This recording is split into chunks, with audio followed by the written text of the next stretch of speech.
L'an passé, tu as abordé le concept de puissance électrique. Tu te souviens peut-être qu'on avait défini la puissance comme étant une quantité d'énergie consommée par seconde.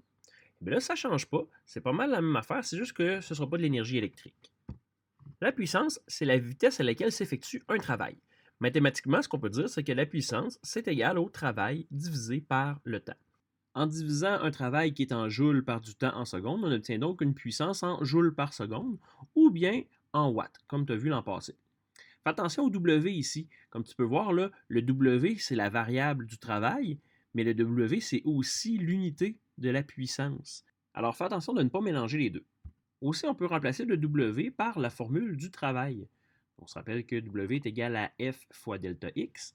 Ici, la force, on se rappelle que c'était la force efficace en Newton.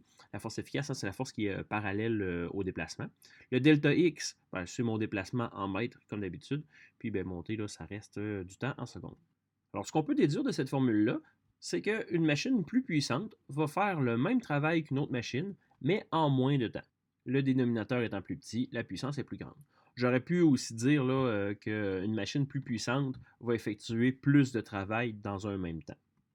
Dans ton cahier, on utilise l'exemple d'une personne qui déneige son entrée avec une pelle, puis une autre personne qui déneige avec une souffleuse. On comprend que la souffleuse est plus puissante parce qu'elle effectue le même travail que le pelleteur, mais elle réussit à faire le même travail en moins de temps. Puis finalement, là, contrairement aux autres concepts, ben là, je ne vais pas faire d'exemple de problème. Le seul conseil que j'ai à vous donner, c'est de bien identifier vos variables. Si vous avez une donnée en joules, par exemple, ben c'est probablement là, le travail. Si vous avez une donnée en watts ou en kilowatts, ben c'est une puissance. Puis parfois, au lieu de vous donner directement le travail, là, ça se peut qu'on vous donne une force puis un déplacement. Bon, tu comprends qu'il va falloir que tu calcules le travail. Alors, c'est pas mal ça pour la puissance.